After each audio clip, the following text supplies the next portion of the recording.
Hemisferios. Con Javier Pascual. Buenas tardes, estimados seguidores del programa. Hace unas semanas tuve el placer de entrevistar en este mismo programa a José María Martínez Val. Recordemos que él es un insigne catedrático, escritor, doctor ingeniero industrial que ha ocupado muchos puestos relevantes en organismos nacionales e internacionales y que cuenta con un buen número de nominaciones y medallas. Hoy le recibimos como actual presidente del ICMEI, o el Instituto de Ciencia, Medio Ambiente, Energía e Industria. Este instituto es una iniciativa creada en el seno del Congreso y más en concreto en la Asociación de Exdiputados y Exsenadores de las Cortes Generales.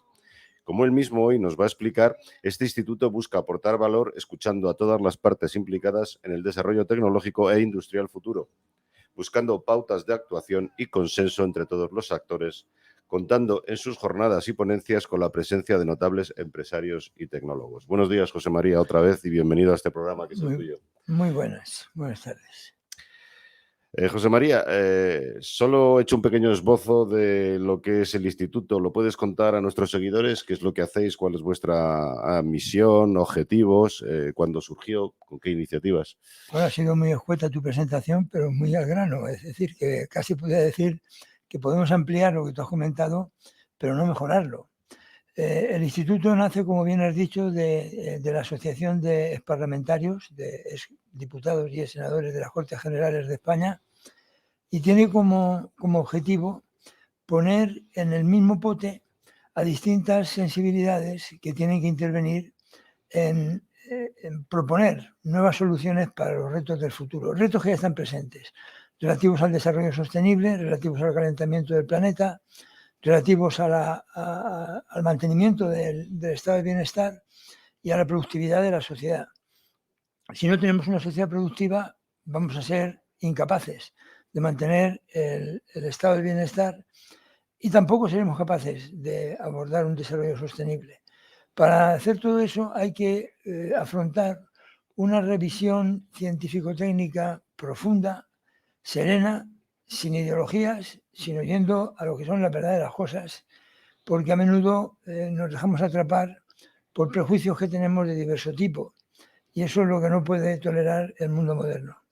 Lo primero que tendría que decir yo es que no soy político, digamos, me eligieron, bueno, soy por fortuna y se lo agradezco mucho a la asociación, soy socio de honor de esa asociación, pero no soy diputado ni senador.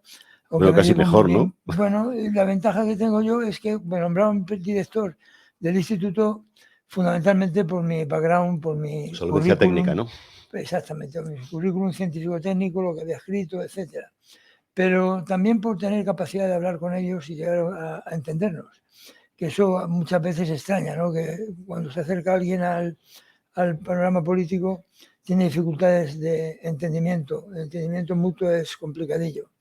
Yo suelo ir con lo que llamo la verdad científica por delante, incluyendo referencias a números que son incontestables, que se pueden interpretar quizá de alguna manera u otra, pero que los números como tal son incontestables, y con la idea de buscar sinergias entre ellos y nosotros, entendiendo por nosotros los científicos y los ingenieros y los técnicos que estamos en los diversos sectores de producción del país, y buscar la mejor solución posible. Desde luego, si no vamos todos en el mismo barco, remando en la misma dirección, no vamos a llegar a ningún sitio. Y aquí lo malo es que hay rumbos muy contradictorios que a menudo, como digo, proceden de prejuicios ideológicos que la gente que llega al poder pues aprovecha el poder para manifestarlos y ponerlos encima de la mesa y obligarlos, lo cual lo encuentro fatal, porque realmente el que ha recibido el cometido de gobernar al país durante un tiempo, pues lo que debe hacer fundamentalmente es no distraerse del objetivo fundamental, que es servir al país, no servir a sus propios intereses. Y entiendo que también con todo el rigor técnico necesario, ¿no? Que es lo que también intentáis vosotros aportar desde la asociación, entiendo. Sí, por descontado. Diálogo y rigor técnico, ¿no? Sí, por descontado, la congruencia y la coherencia técnica son dos elementos esenciales si se quiere hacer algo digno, ¿no? Luego vienen muchas matizaciones políticas, es cierto, ¿no? Incluso de tipo presupuestario, que son complicadillas, porque hay que asignar unos recursos escasos a cierto tipo de políticas públicas.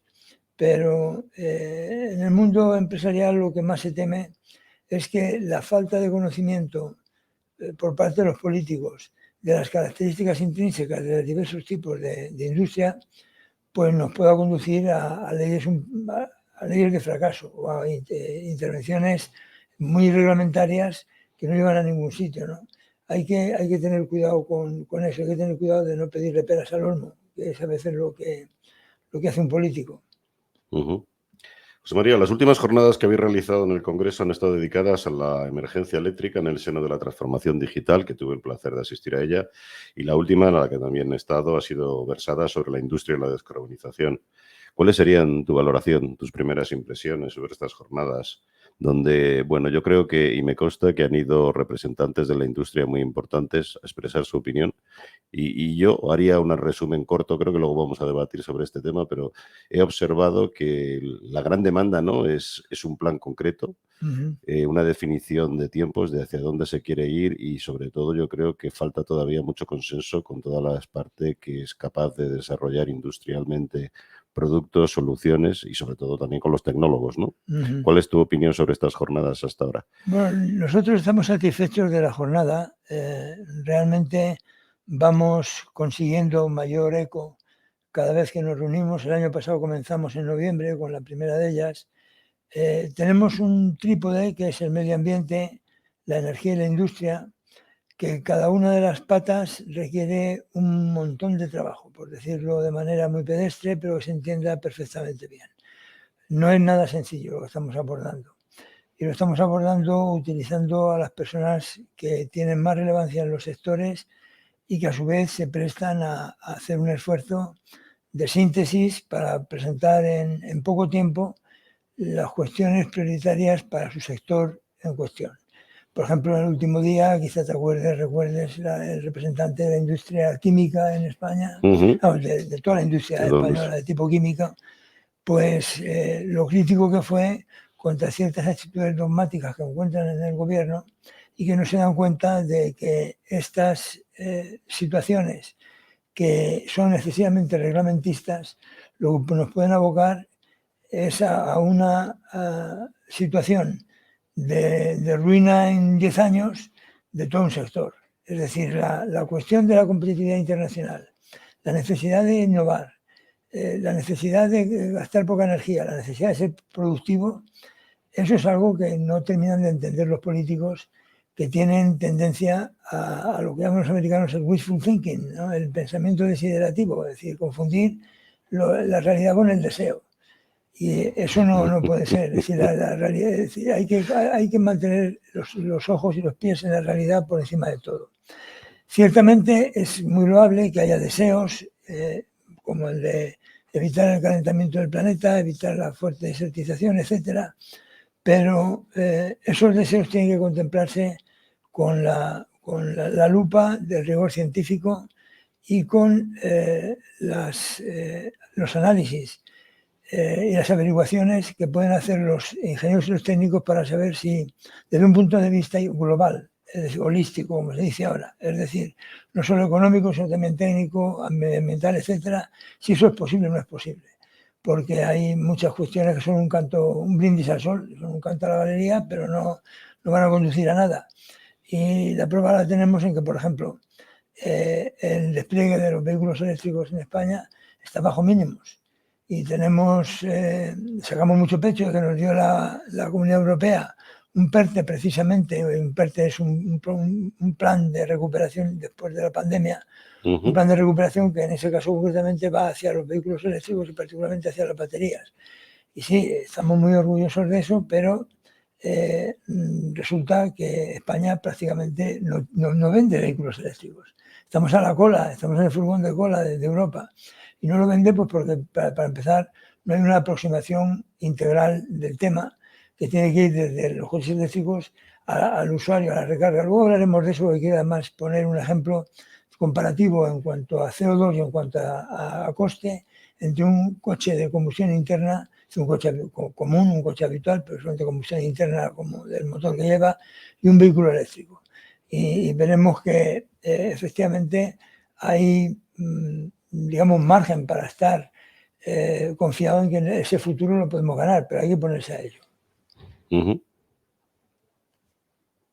Y en cuanto al tema de la industria eléctrica propiamente dicho, pues la verdad es que tenemos tendencia a considerarla que es un problema exclusivamente de las 3 o 4 grandes eléctricas que hay en España.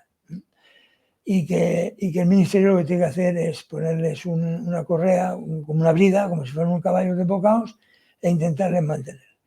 Bueno, el hecho es que la energía eléctrica durante muchos decenios no ha dado ningún problema y estamos acostumbrados a que se resuelvan los problemas simplemente por mejoras tecnológicas. Pero claro, llega un momento en que se ha puesto tan patas arriba el mundo energético internacional que ahora mismo necesitamos recuperar la cordura nosotros mismos y cambiar los esquemas de funcionamiento y cambiar también la manera en la que pagamos la electricidad, pagamos la luz, como se suele decir.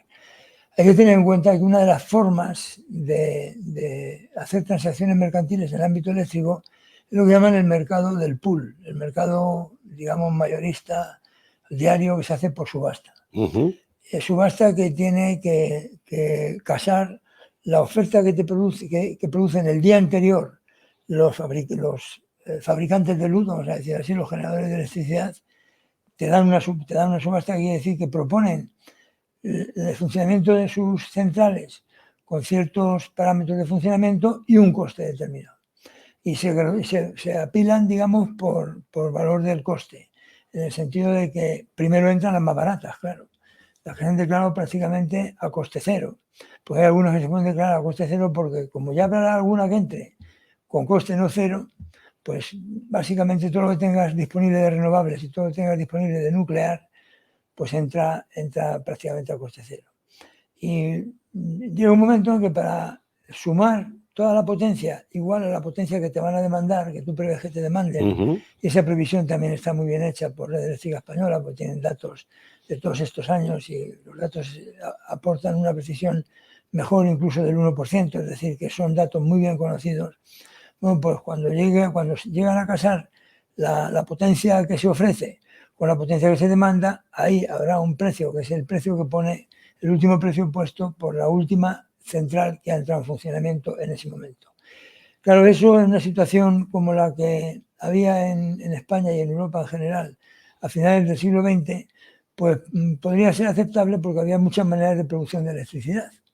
Y concurrían algunas como el carbón, que daba un margen de reserva por el vapor que tenían digamos, en la propia caldera y demás, un margen de reserva de funcionamiento y tenemos una inercia térmica que era muy buena.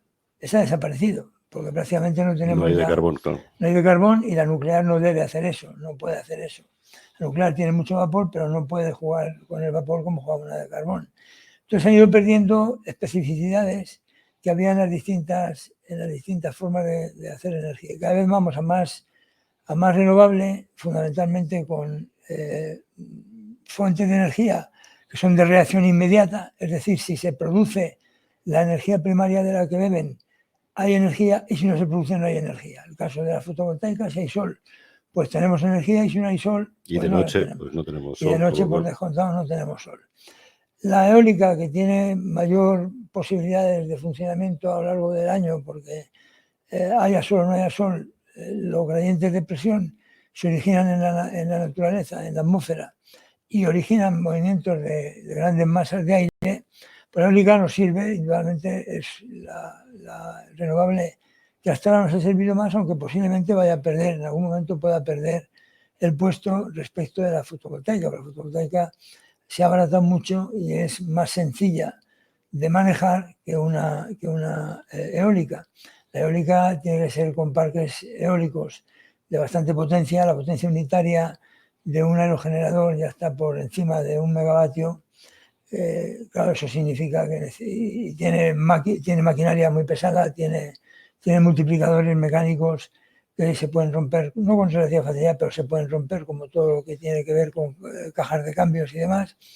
Y bueno, es una fuente de energía que hemos sabido industrializar gracias también a acuerdos tecnológicos con Alemania y sobre todo con Dinamarca. Realmente el país que nos echó una mano en un capote hace 20 y tantos años y nos sacó adelante en ese ámbito fue Dinamarca. Fueron empresas danesas las que acordaron tecnológicamente con empresas españolas un refuerzo venido de Dinamarca, y eso yo creo que fue una gran ventaja para el desarrollo eólico español. Pero en fin, hay mucha tela que cortar para hacer el traje que necesitamos ahora. Pero ya no estamos como al principio, a finales del siglo XX. Estamos en una situación distinta. Y con este modo de funcionamiento del pool, llamado pool, que el pool es como una piscina, pero la piscina es una swimming pool, pues aquí no es que vayamos a nadar a la piscina, pero las empresas, como que se tiran al agua para comprar y luego a su vez revender, porque ahí funciona el sistema eléctrico primero como un monopsonio, no tienes más que un cliente, que es el propio pool, y luego como las comercializadoras compran al precio. Exactamente. Y luego como un monopolio que tiene respecto a comercializadoras que tiene el propio pool. Entonces, si ves el precio del pool en algunos días de marzo, la diferencia entre el precio más caro y el precio más barato ha sido un factor 10. Dime tú qué otro producto mercantil en el mundo varía de un factor 10, es decir, pasa de 10 a 100 en un día. No, ninguno. ¿Qué luego ocurre? Que si fuéramos capaces de almacenar la electricidad, que no lo somos, porque la electricidad no se deja almacenar fácilmente, si fuéramos capaces, compraríamos cuando está bajísimo. Es que ha habido momentos en España, hacia las 2 o 3 de la tarde, donde ha habido mucho viento y era tanto el viento que había que prácticamente ya se vertía la red por sí solo y salía el kilovatio despendoradamente bajo. Es decir, era una cosa, el kilovatio era salido por menos de 1 céntimo de euro. Y se siguen construyendo aerogeneradores, ¿no? Sí, porque todavía más, claro, se sigue construyendo. Es tener más potencia instalada todavía de aerogeneradores. Sí, sin duda, porque además si entraran los vehículos eléctricos necesitaríamos mucho más. Pero, vamos, eso no está mal. Y yo creo que necesitar más energía eléctrica es síntoma de que la sociedad está fluyendo mejor, porque si no consume la electricidad en la sociedad es fundamental, porque abarca de todo, desde un radiodiagnóstico, si tú te vas a hacer una resonancia magnética, empieza electricidad. Vas a encender la luz, empieza electricidad. Subes en el ascensor, empieza electricidad. Si la electricidad está por todos los lados, no solo en la luz y en el movimiento, que es quizá lo que más se ve, sino por debajo, por detrás de la propia radio. ¿Tú crees que el precio habría que calcularlo de otra forma? Ahora mismo se hace de forma artificial. Ahora mismo el sistema ese es que además desde el punto de vista matemático no procede utilizarlo, porque procede de un sistema matemático que se basa en una optimización por derivadas.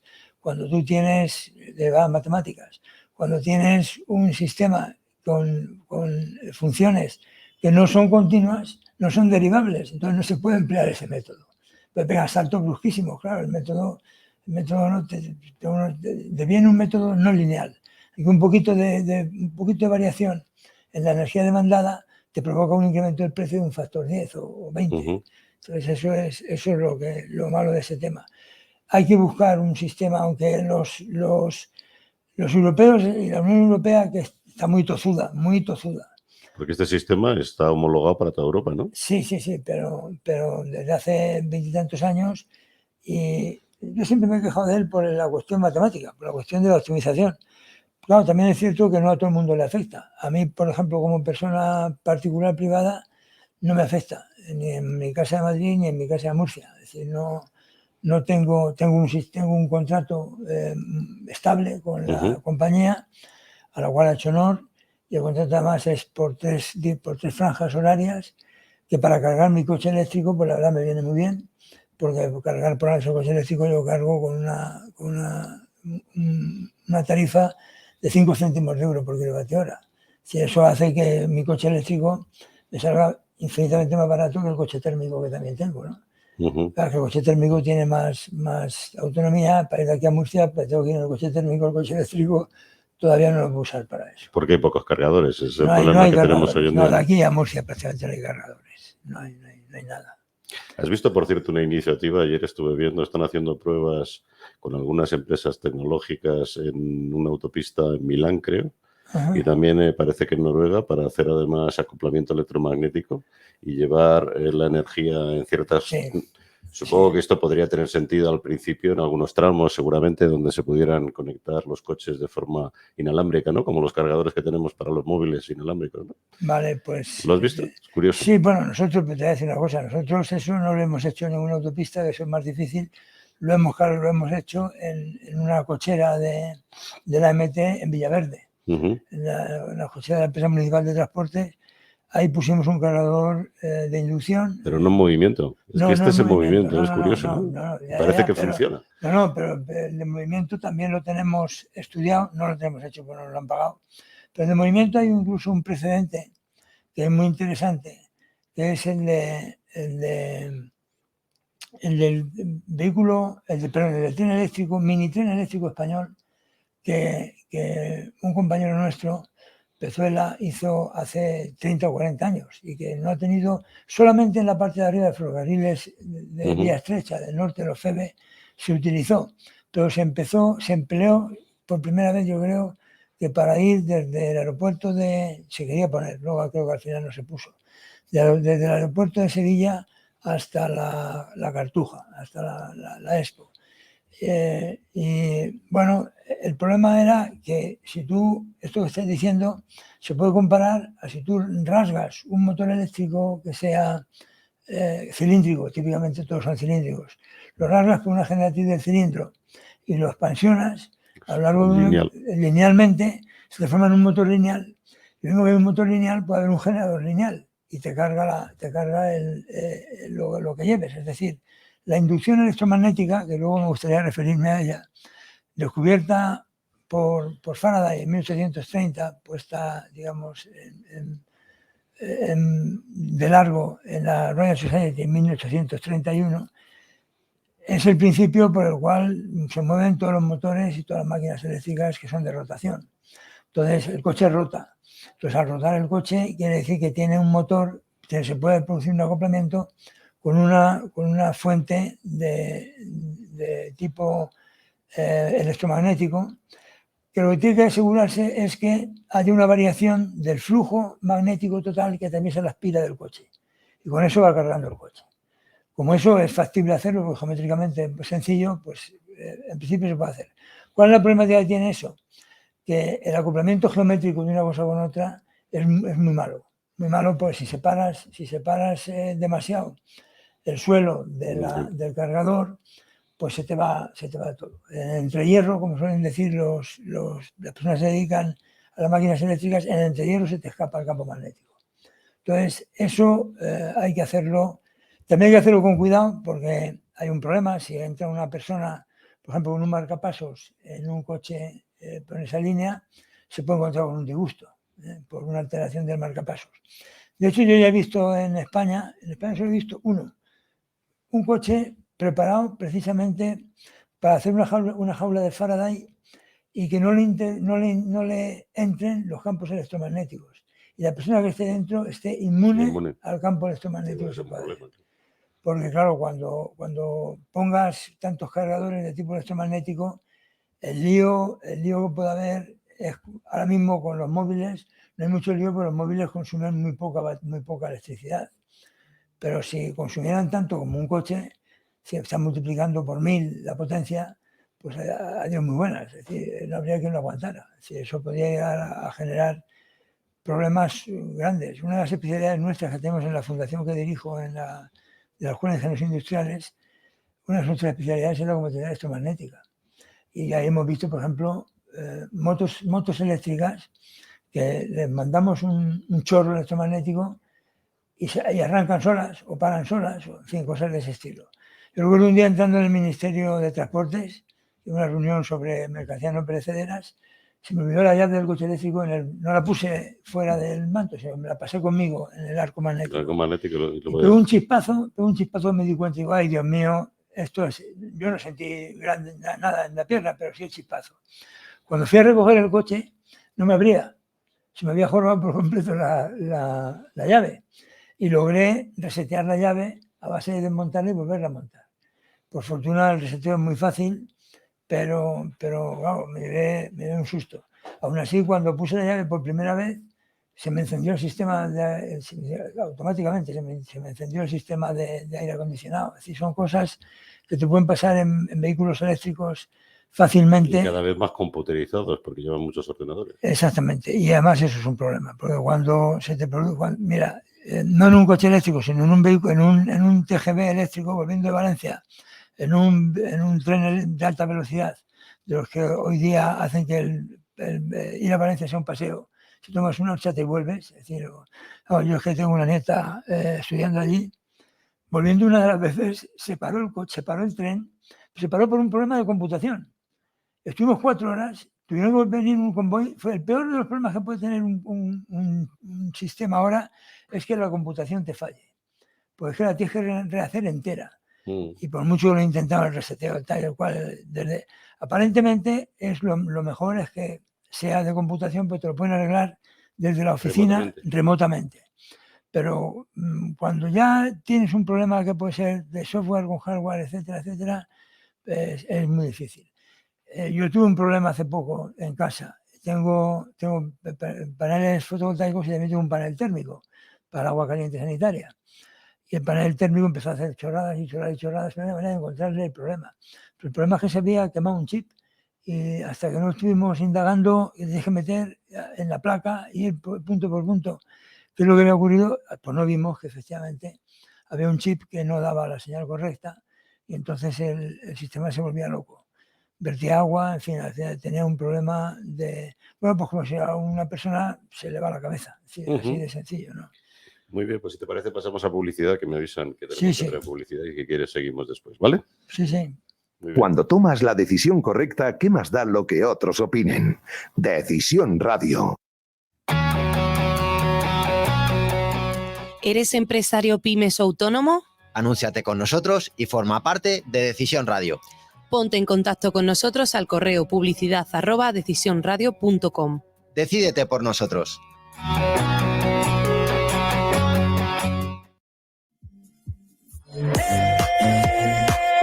La noche más divertida está en Caro Club, calle Génova 28. Diferentes sesiones de miércoles a domingo y sesión de tardeo con música en directo de jueves a sábado desde las 5 de la tarde. Toda la programación y las reservas VIP en www.caroclub.com.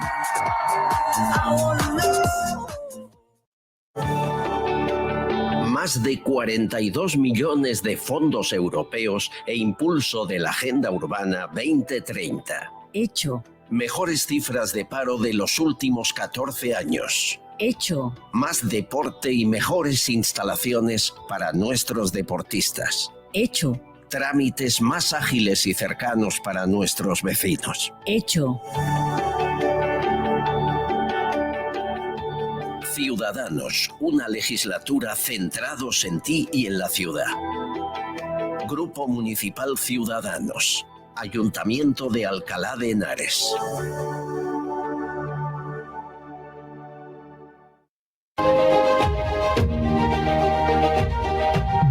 Diplomatic World Magazine, el nexo de unión entre diplomacia y empresa, con un desarrollo online y offline sin precedentes. Revista más progressive, web app, la aplicación mensual actúa como punto referente en internacionalización, embajadas y actualidad. Si quieres estar informado de las noticias y eventos más importantes, regístrate en la web www.diplomaticworldmagazine.com y recibe la revista todos los meses. Te esperamos en nuestras redes sociales.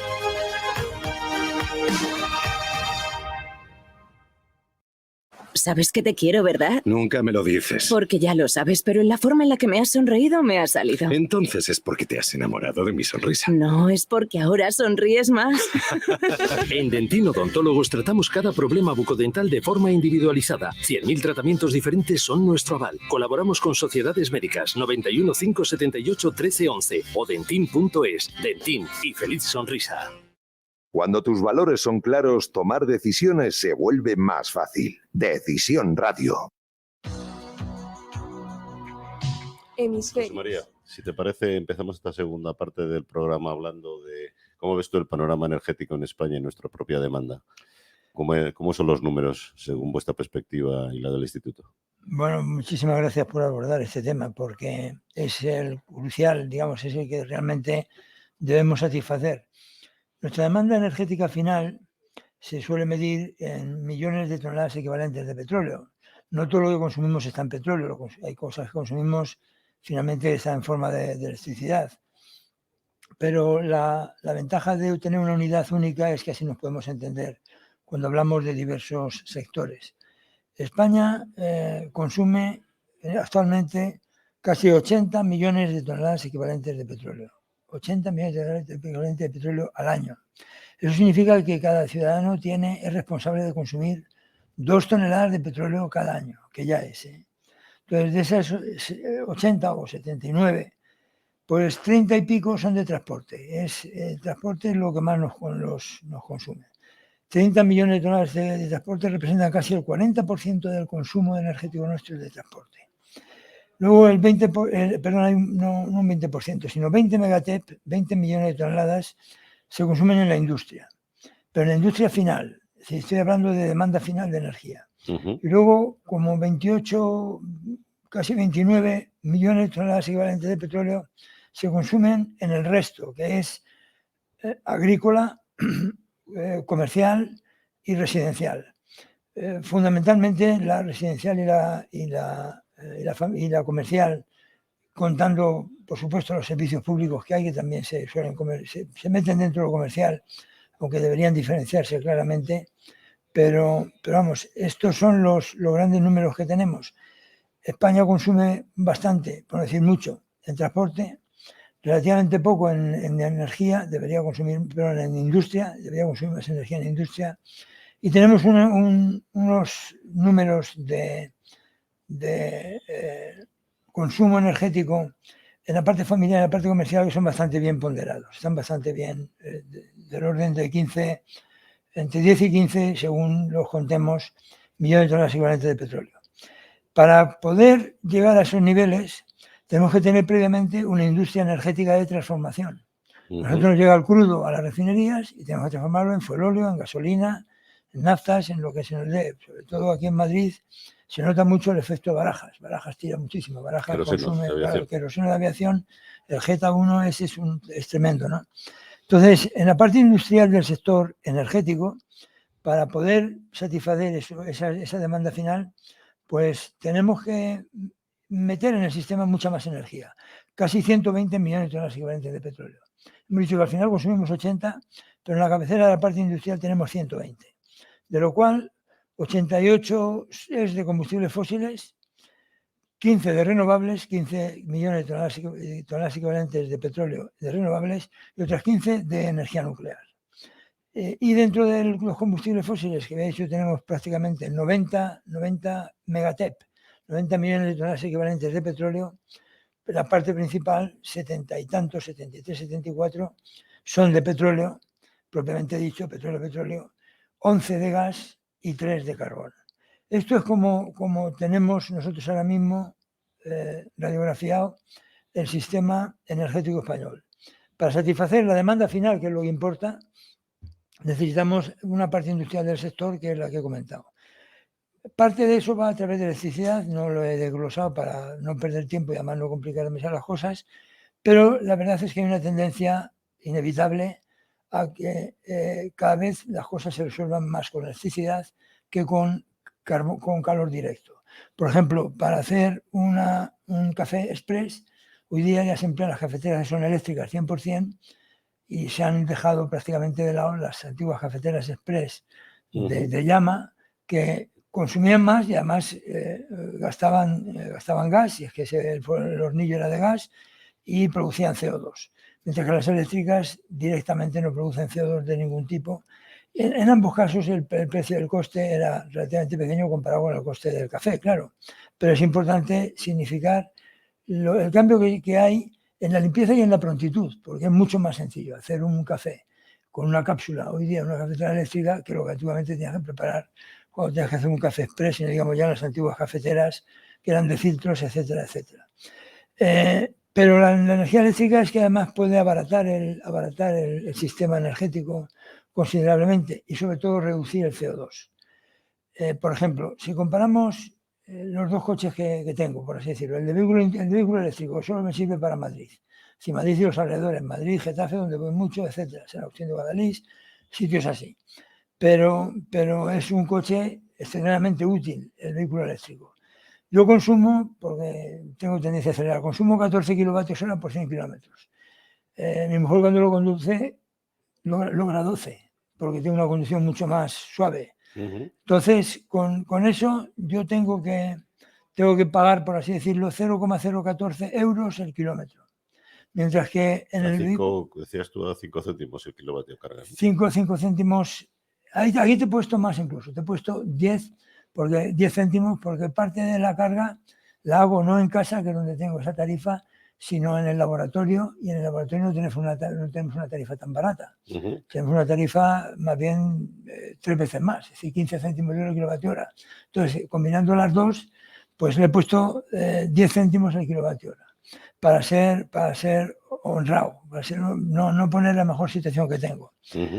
Cuando llevo el coche de combustión interna, gasto 6,5 litros por 100 kilómetros, que viene a ser 50 gramos de fuelóleo, de gasóleo por kilómetro.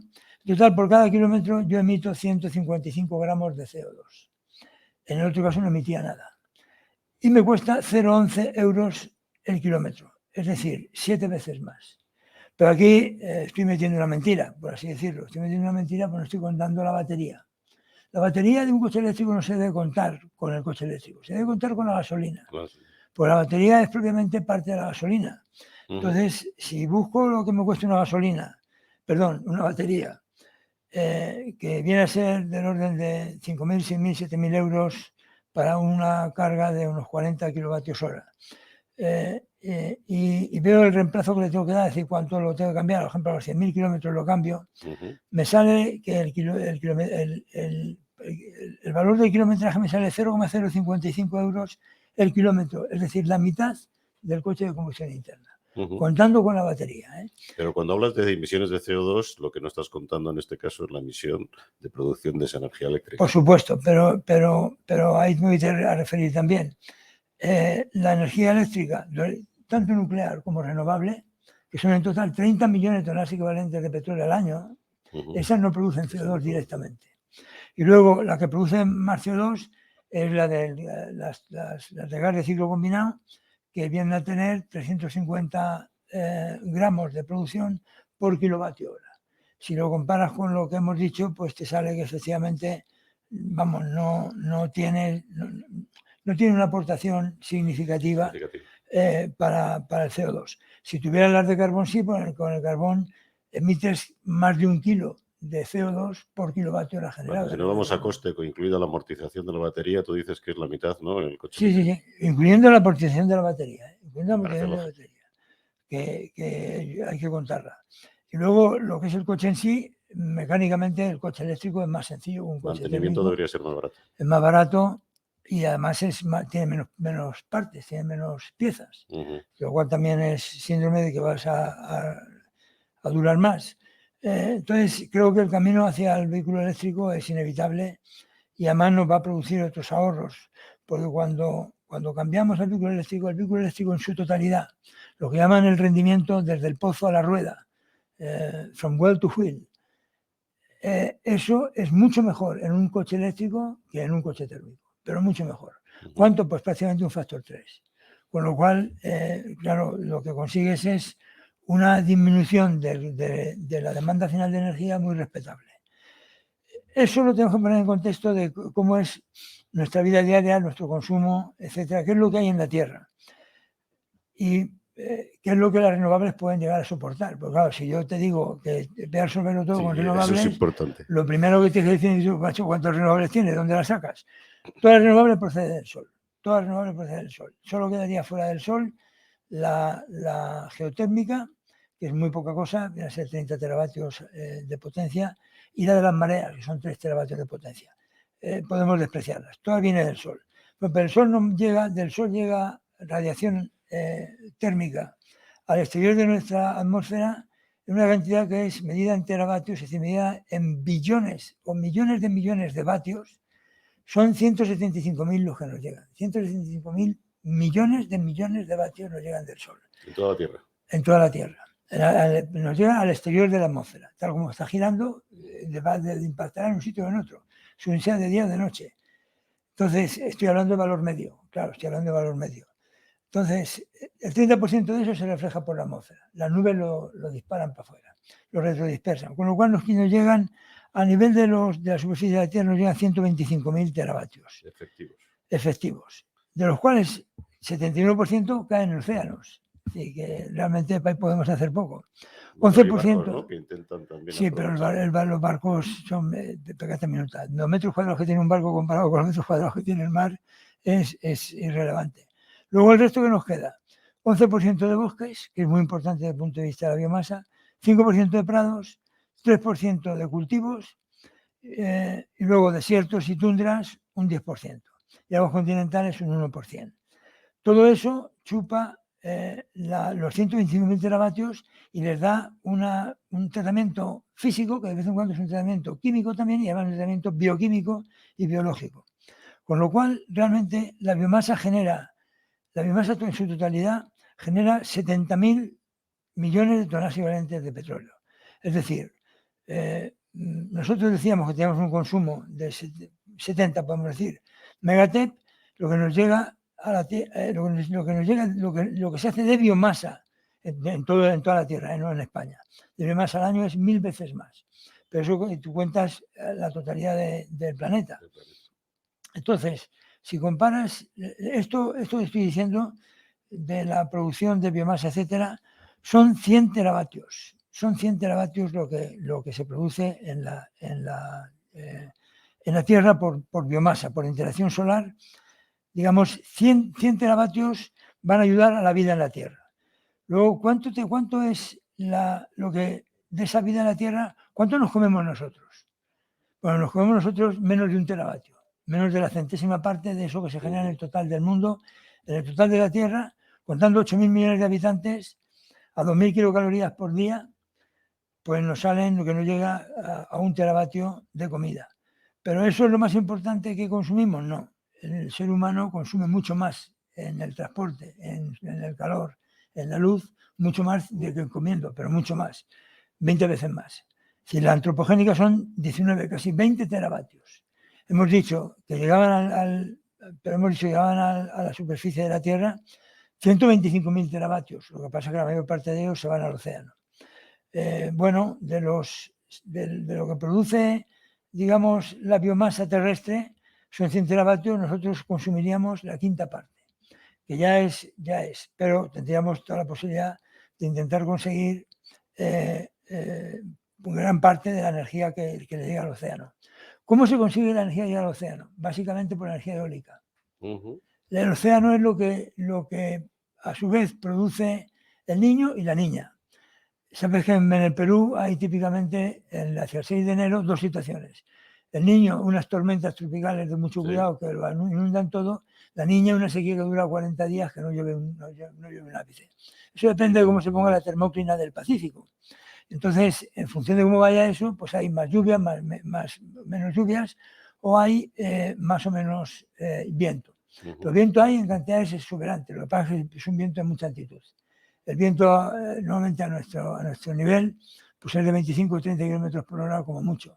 Cuando subes a 10.000 metros en un avión, pues te vas a los 250 y 300 kilómetros por hora, que es una barbaridad, claro, pero eso se podría conseguir recuperar parte de lo que tenemos. Es decir, renovable, pues sí tenemos renovable en la Tierra, sobre todo,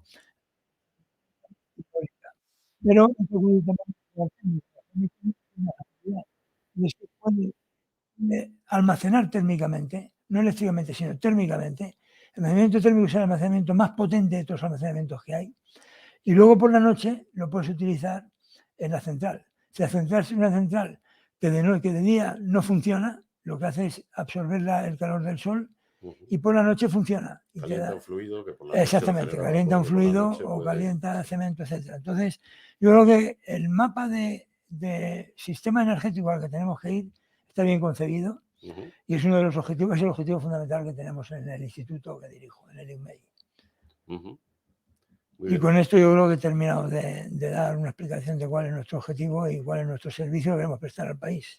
¿Tú crees que vais a ser capaces? ¿Qué plan tenéis? ¿Cómo queréis influenciar a Pues, los políticos? Porque no va a ser fácil. Como tú decías antes, bueno, ahora mismo hay mucho dogmatismo, ¿no? sí, Y sí, poco pero rigor científico. también es cierto que la ventaja es que en la asociación hay muchos antiguos políticos que tienen cierta ascendencia, no diría yo que tienen autoridad sobre los ministerios, pero tienen cierta ascendencia, entonces se nos medio escucha. Lo que pasa es que hay momentos en que, como se ha enredado esto tanto con los temas del gas de Rusia, con los temas de la guerra, con los temas de la pandemia y demás, es cierto que no es el mejor momento para conversar, pero vamos a ser muy contundentes, vamos a ser muy pesados, vamos a ser muy voluntariosos, vamos a sacar adelante este proyecto y en el proyecto vamos a convencer a los políticos de que la mejor solución está estudiándola, no está en su cabeza con sus prejuicios. La mejor solución hay que estudiarla. Y estamos en vías de estudio. Yo entiendo por lo que escucho, ¿no? Incluso en vuestras jornadas, ¿no? A tecnólogos y a la industria. Y es que la industria lo que está es despistada, ¿no? No tienen muy claro, todo les suena a canto de sirenas, pero yo creo que no tenemos muy claro cuál va a ser el plan final, los porcentajes de energía y de aplicación que queremos utilizar en cada una de las áreas, ¿no? Yo creo que sería muy importante que la industria y los tecnólogos tuvieran claro eso y sobre todo que participaran en esas decisiones, ¿no? Que parecen que vienen más del sentimiento subjetivo de algunos políticos que de la realidad actual de lo que la tecnología y las industrias pueden producir y fabricar, ¿no? Pues sí, la verdad es que sí, la verdad es que ahí tenemos que hacer un esfuerzo por convencer a los políticos de esto que he dicho antes del wishful thinking, de que no pueden entrar por su vereda del deseo. Por ejemplo, en el tema de la eficiencia energética es donde más yo he notado la disensión, las diferencias entre las industrias y la autoridad pública. Efectivamente, Europa ha puesto muchísimo énfasis en eso, ha puesto un montón de dinero que viene a España en concreto. A España le tocaron 600 millones de euros o cosas así. Solo a la Comunidad de Madrid casi 30 millones de euros para invertir en proyectos concretos de ahorro y eficiencia energética en industrias. Y bueno, no hemos sido capaces de sacar ni la 10ª parte, porque las empresas ven eso como cantos de sirena que no tienen nada que ver con su problema de verdad. Entonces, a una empresa no le puedes ir a resolver un problema creándole un problema mayor. No sé si me explico, claro, si las empresas eléctricas están acostumbradas a trabajar con gas natural como para el calor y con electricidad para la mayoría de las cosas, pues si dices de pasar todo a electricidad, de golpe no pueden, porque tienen unos equipos determinados que no pueden quitarse del medio, en fin, es un poco de lío. Entonces, en vez de estudiarlo con una problemática a largo plazo y sectorial, no es lo mismo la industria del papel que la industria química, pues en vez de estudiarlo con un largo plazo de 8 o 10 años, te lo impone como una cosa que tienes 3 años o 2 años para pedir dinero al Papa. Hombre, no, si no se trata de eso, si no se trata de pedir dinero por pedir dinero. Pero es que la Unión Europea es muy dada a hacer ese tipo de cambalaches, de sacar un programa y ponerle al programa 2 días, 2 años de ejecución, para ti te suena como 2 días. Que además hay muchas empresas españolas que son pymes, no tienen a gente especializada en cada cosa. El mismo tío que lleva salud laboral y lleva accidentología, tiene que llevar los bancos y tiene que llevar además las subvenciones de la Comunidad de Madrid que proceden de la Comunidad Europea. Pues no da abasto el tío. Pero yo creo que hay transiciones que se han hecho, ¿no? en la industria, que se han hecho de forma paulatina y que la propia industria se ha ido adaptando. Acuérdate cuando no había coches diésel. Sí, y al por final Europa puso la normativa europea para los coches diésel y poco a poco se han ido haciendo verdaderas maravillas de motores. Pero, ahora un coche diésel casi no emite partículas, casi no emite NOx. Y eso lo han hecho los fabricantes. También los fabricantes y las refinerías se han adaptado para producir ese diésel, que es un coste tremendo, Sí, que sí. me imagino que yo si fuera refinero diría, ya ahora me he invertido en todo esto y ahora me van a quitar los coches diésel. Bueno, Pero esas las refinerías lo han hecho, pero casi en 30 años. ¿Sí? En 30 años. Es lo que te quiero decir, que son periodos largos porque las Claro. adaptaciones normalmente son largas. Sí, sí, Ahora sí. queremos hacerlo todo corriendo en 3 años. Sí, sí. Yo creo que eso no es posible. No, y sobre todo sin diálogo y sin escuchar. Tú has tenido razón, el ejemplo que has puesto es muy bueno. Yo estoy pensando cómo fue evolucionando el tema de las refinerías a medida que los vehículos diésel fueron teniendo cada vez mejores prestaciones. Y un caso emblemático es la refinería de petróleo de Puerto Llano. Es una maravilla, ya hace 12 o 15 años quedó con fuelóleo cero. Es decir, prácticamente todo lo que salía era de alta calidad. Salía sin azufre y sin residuos de hidrocarburos de baja calidad. No nos olvidemos además que el tema del petróleo no solamente es combustible, el petróleo es materia prima. Sí, se sí, utiliza en toda la sí, química sí. orgánica. Sí, si yo fuera refinero, a mí me preocuparía saber cuánto voy a tener que producir para temas energéticos y cuánto tengo que seguir produciendo para fabricar plásticos, derivados, química ahora fina, mismo en naftas, Puerto Llano, queroseno, barcos que todavía ya. empiezan a funcionar con gas natural, pero los barcos eléctricos... No, pero aparte de eso, el gas natural también para la refinería. Es decir, el plástico ya no se produce con petróleo, se produce con gas natural. Es mucho más barato y además terminas haciendo mejor el acopio, porque al gas natural le quitas parte del hidrógeno, parte lo mandas a naftas, parte le quitas el hidrógeno para mejorar el petróleo. El petróleo necesita hidrógeno, necesita hidrolarlo, por eso hay sistemas de alquilación, pero cuando tienes que romper las cadenas largas, cada vez que rompes tienes que meter dos átomos de hidrógeno. Entonces, eso, claro, va muy bien computado en las refinerías, y las refinerías lo que emplean como fuente de hidrógeno es el gas natural. Y el fuente de plásticos también, lo casan a la vez.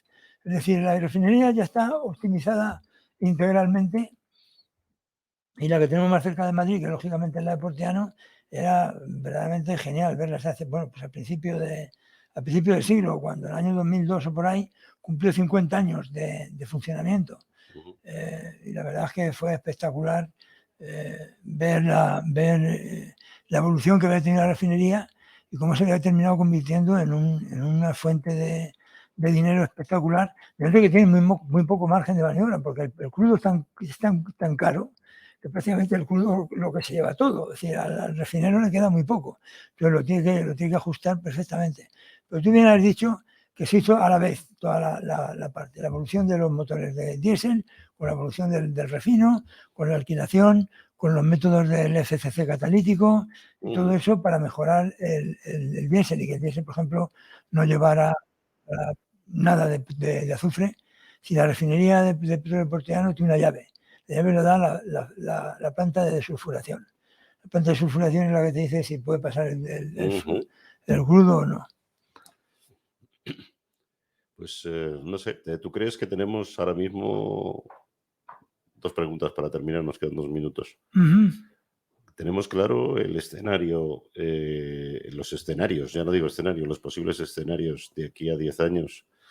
Y tenemos, la pregunta es, creo que no tenemos claro los escenarios, me voy a contestar yo solo. ¿Tenemos gente capaz? ¿Crees que seremos capaces? ¿Cuáles serían los secretos para que desde el punto de vista de regulación, de tecnologías, de fabricantes, esto pudiera? Entiendo que ese es el objetivo del instituto, sí, pero ¿qué podríamos hacer para conseguir este consenso? Precisamente para eso lo que vamos a hacer es que mañana mismo, por la tarde, si dentro de 24 horas, como a ver qué dice, vamos a poner en marcha un think tank, es decir, un grupo de trabajo donde hay gente que viene de la administración, gente que viene de su casa, pues está jubilado, pero vamos, gente de las empresas, gente de los consumidores, para estudiar el tema energético con profundidad y fundamentalmente la nueva conversión eléctrica que viene. Yo creo que el escenario está bastante identificado, pasa por una electrificación masiva del transporte y pasa por un aumento de la electrificación total en la producción. Es decir, más electricidad y más electricidad. Y creo que tenemos bien entendido cuáles son las problemáticas, cuáles son los retos, y creo que lo que nos hace falta es trabajarlo. Pero vamos a poner todo el empeño desde el INMEI, desde el Instituto de Ciencia para el Medio Ambiente, la Energía y la Industria. Vamos a poner el empeño a través de esta nueva herramienta que hemos convocado y que ha tenido una magnífica respuesta de tener 10 o 12 cabezas pensando de verdad en cómo construir ese futuro. Muy bien. Ujú. Pues muchas gracias, José María. Nos hemos consumido el tiempo. Muchísimas gracias, Te agradezco Javier. mucho que hayas venido a este programa y sobre todo deseo mucho éxito a esa iniciativa, Ujú. que como hemos visto yo creo que es fundamental crear desde luego diálogo, crear muchísima más flexibilidad y menos dogmatismo en la forma de pensar de nuestros políticos. Muchas Vale, gracias. pues lo contaremos.